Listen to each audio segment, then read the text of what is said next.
Deputy Secretary General of the United Nations, ladies and gentlemen, heads of state and government, ministers, ambassadors, ladies and gentlemen, it is an honor for me to take the floor before this august assembly to bring France's voice. And I'm thinking right now about those who have fought in my country, but also throughout the world, for France to be free. Those people who thought that Europe's destiny could not be indifferent to them before. And those people who come from Africa, from Asia, from throughout the world, because through their freedom, that is what they have achieved. I'm thinking about those people who've written our charter and who've built the walls of this organization to stop the worst when that happened on 2 occasions in the 20th century that inflicted upon the whole of humanity immeasurable suffering. Let us not ever forget that debt. It serves the interests of all our people and shows us the path of peace. It reminds us that there is no other legitimate center of power that is lasting in nature than that the countries decide upon sovereignly together. It says that the universal nature of our organization is at the service of no hegemony, no geopolitical hierarchy.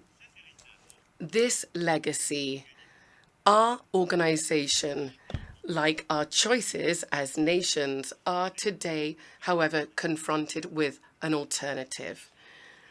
Today, we need to make a simple choice, basically, that of war or that of peace. On the 24th of February this year, Russia, a permanent member of the Security Council, through an act of aggression, an invasion, an annexation, broke our collective security. It deliberately violated the UN Charter and the principle of sovereign equality of states. From the 16th of March, the International Court of Justice declared the Russian aggression as illegal, and it called for the withdrawal of Russia.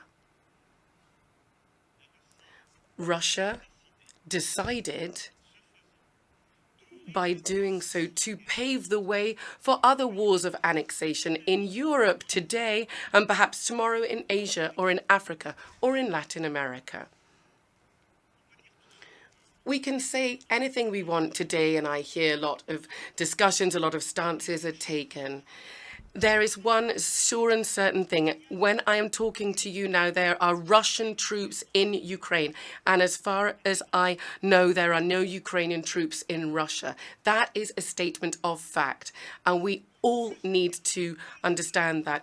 The longer it goes on, the worse and more threatening this war is for Europe and the world. It leads us to greater conflict, ongoing conflict, where the security and sovereignty of everyone no longer depends on a balance of strength, on the strength of alliances, but rather that of armed groups and militias. Those who consider themselves as strong seek to subject or subjugate all those who they consider as weak. Those who, what we've seen since the 24th of February, is a return to the age of imperialism and colonies. France rejects this. France obstinately will look for peace. Our position is clear, and we want to serve this. And so that is why I am engaging in a dialogue with Russia and have done so since the start of the war and over these past months, and I will continue to head this up because it's only together that we will find peace.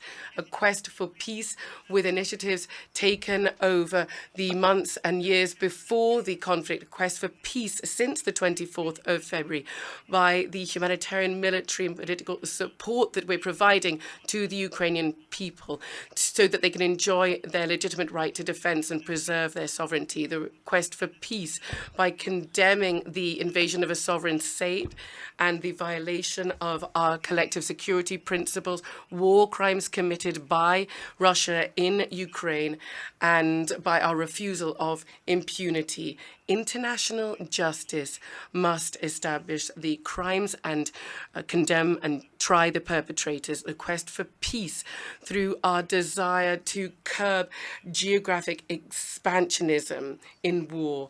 And here we undertake to support the efforts of the IAEA to prevent the impact of war on safety and security of nuclear plants, as we'll do tomorrow beside the Ukrainians, whose sovereignty and safety is absolutely crucial. We have ensured that a IAEA mission went to Ukraine, establishing its independent report to prevent the risk of an accident whose consequences would be devastating. We are all aware today here that only an agreement that respects international law will enable peace to come back. A negotiation can only be possible if sovereignly Ukraine wants it and Russia accepts it in good faith. We are all aware as well that a negotiation will only be successful if Ukraine is liberated and its sovereignty is protected. Russia must now see that it cannot impose its will militarily, even if there are fake pretend referenda in territories that have been bombed and are now occupied. It is up to the members of the Security Council to say this loud and clear, and to the members of this assembly to support us on our path to peace. I, from this podium, call upon members of the United Nations to act so that Russia rejects the path of war and assesses the cost for itself and for all of us, and really brings an end to this act of aggression. We're not talking about choosing a camp here between the East and the West, either between the North or the South either. What we're talking about is everybody's responsibility, everybody who's committed to the respect of the Charter and our most common precious good, peace. Because over and beyond war, there's a risk of dividing the world that's at stake here with the direct and indirect impact of the conflict. I know that here many cherish a feeling of injustice because of economic, energy, and all the other dramatic consequences because of the war conducted by Russia. I know that there are countries here that have chosen a form of neutrality vis-a-vis this war.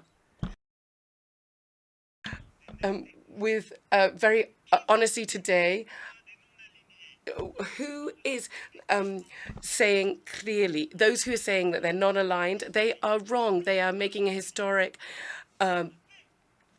error. The combat of the non-aligned movement is a combat for peace. They fought for peace, for the sovereignty of states, for the territorial integrity of everybody. The fight for the non-aligned. Those who are keeping silent today actually are, in a way, complicit with the cause of a new imperialism, a new order that is trampling over the current order, and there's no peace possible here. Russia is today seeking to uphold a double standard, but the war in Ukraine must not be a conflict that leaves anyone indifferent.